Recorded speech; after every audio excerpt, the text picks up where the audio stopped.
We're right here at Riverview Park where there's a recall going on for 3 council members. It's 90 degrees, pretty hot out right now. It is cloudy at this time. There's a storm up by Palm Bay that formed. It seems to be moving down our way, but it's going to stay west of Sebastian at this point from what we saw on the radar. So when this storm is over, there'll be plenty of other sunshine for the rest of the weekend. We're looking at Friday, Saturday, and Sunday sunny with highs near 90. Overnight lows will be 75. And like I said, the rain is going to be moving out before the weekend. It's going to be a beautiful weekend coming up. There's the recall petitions going on at Riverview Park right now. If you sign the recall during the first round of petitions, you have to sign it again. This second recall petition is to put their names on the ballot. This is to recall Charles Malty, Damian Gillums, and Pamela Paris for this recall. Now, they're going to be here today through Sunday, 9 a.m. to 7 p.m.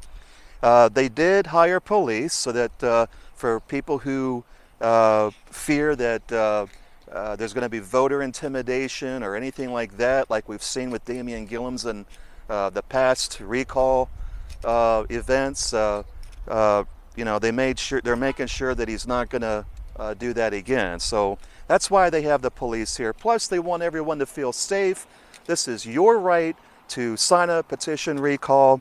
And let me tell you what's going on also. By the way, you don't even have to get out of your car if you don't want to. You can drive up here and sit in your car and sign it right here. And this is for people who may be too scared of the coronavirus or COVID-19, or those that can't get out of their vehicles. So if you're leaving work right now, come on by. They got it.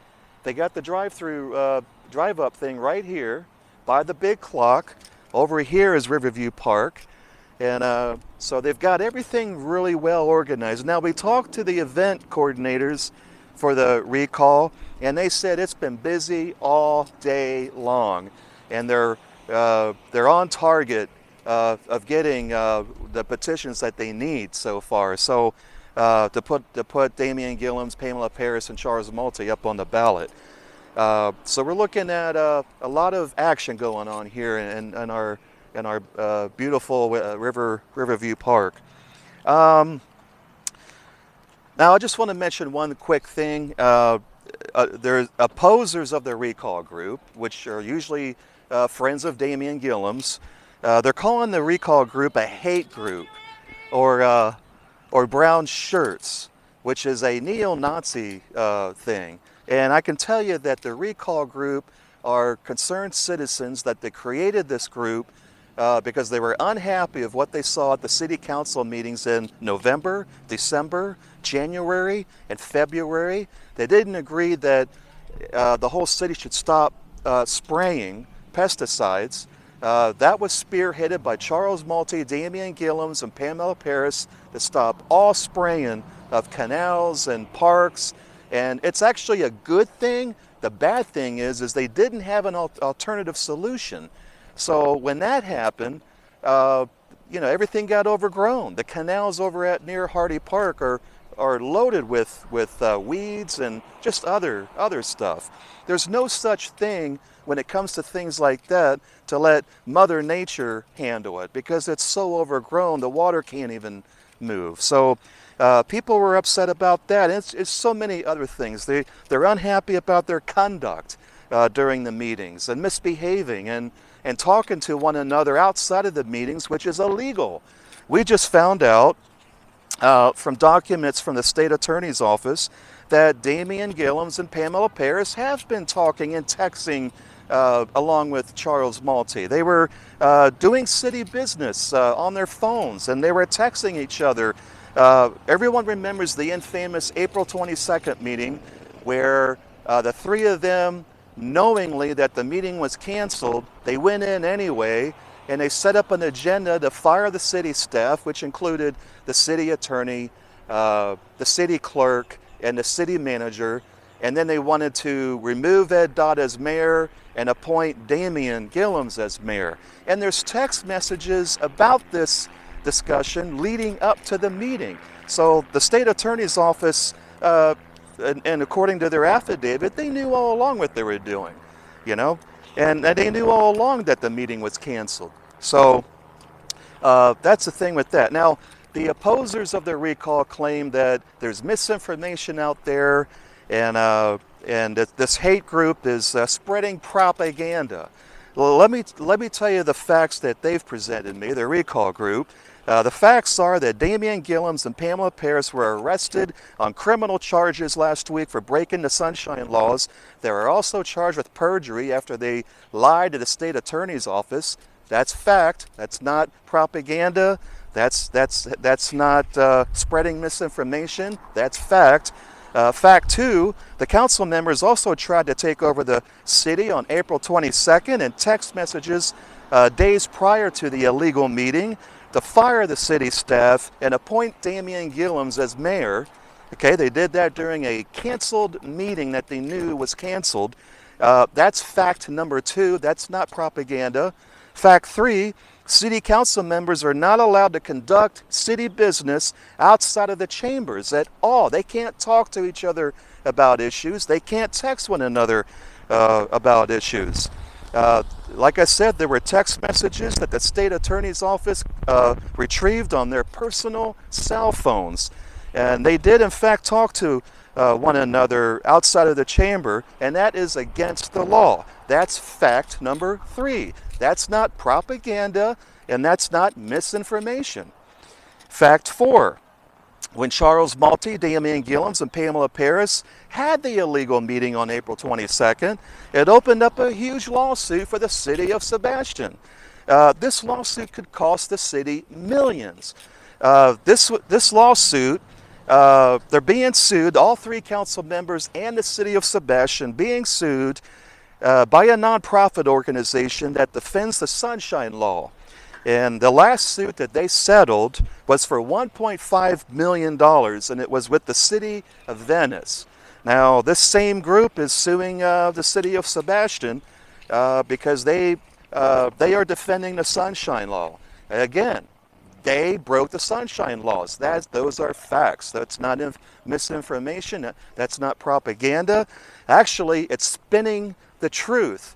The friends of Damian and Damian Gillums and his friends, they're the ones that are spinning this around and spreading the misinformation and spreading propaganda. They are the ones that don't want you to believe these facts.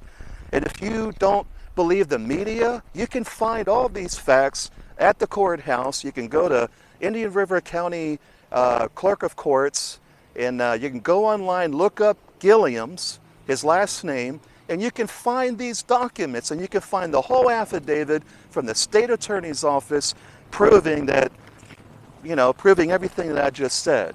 So listen, we're always going to tell you the truth. We're always going to be truthful with you, and if we're if we're not, then we don't have an audience. That's why we are truthful. We're not going to lie to our readers or the people that watch our newscasts. So I want to get that out there and make sure that everyone understands that. We try hard every single day. Myself and the staff that works for Sebastian Daily, we try hard every single day to make sure that when we are reporting numbers about corona cases, we make sure they are factual. And when I say that, we're getting the numbers from the state health officials and the county officials as well.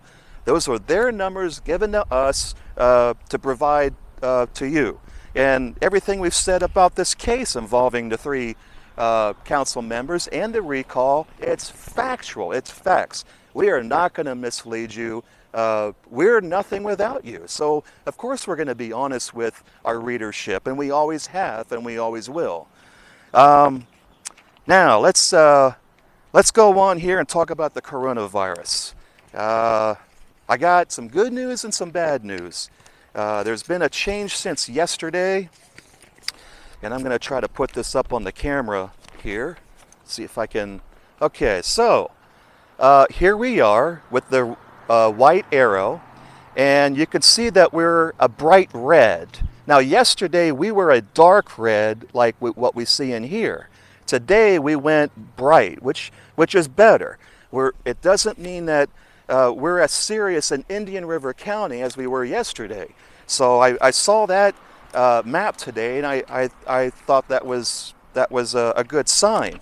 The numbers are still climbing up statewide in Florida. 5,028 cases yesterday. The day before that, 5,474. These numbers are concerning right now. However, the number of deaths have declined, and they continue to decline. So that's good news. The number of people who are dying from COVID-19 is very low compared to early April and May and so on. So that's some good news.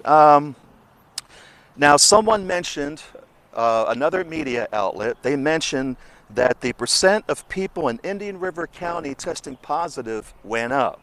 All right? What we found is it went up from 4.6% to 4.7%.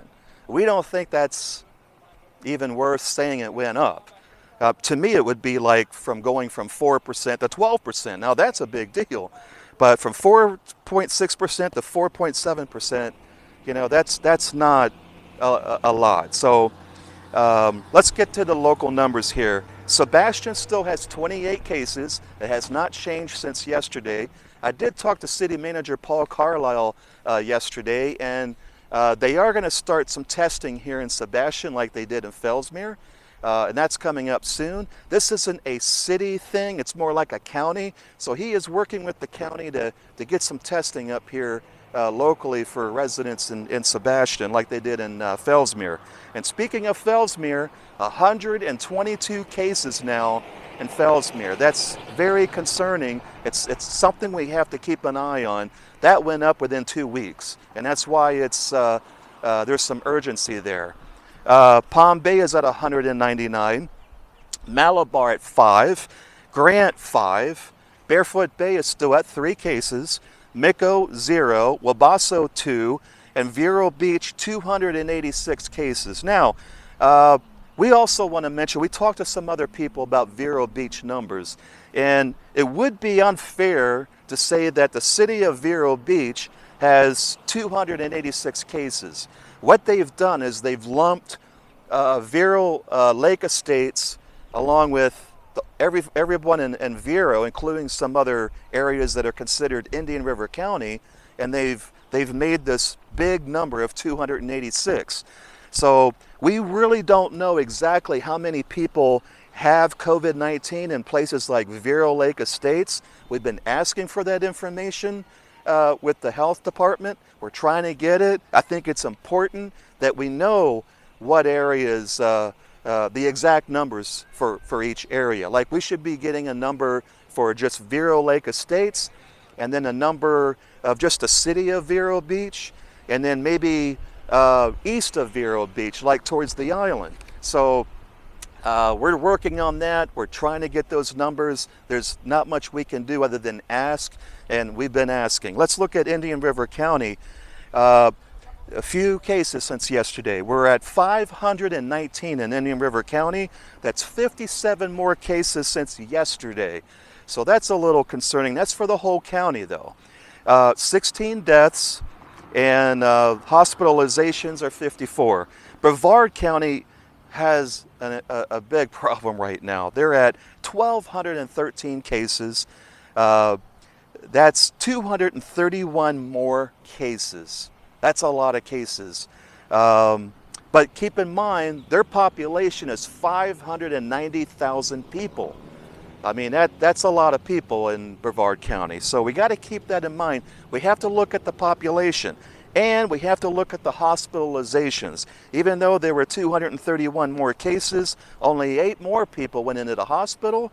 That's kind of a low number. So total, there's 207 people in the hospital in Brevard County. Florida, 122,000 cases, deaths 3,400, hospitalizations over 14,000, and there's been over 27,000 recoveries in the state of Florida. So overall, local and Sebastian, Wabasso, Sebastian, South Brevard, like Micco and Barefoot Bay, we're really doing good here in our local vicinity. And we have to maintain that by washing our hands frequently, social distancing, and putting on a mask when you're in stores. It's important. We want to stop this spread, and we have been doing a lot of that already, and I believe it's helped. It's helped keep our numbers down.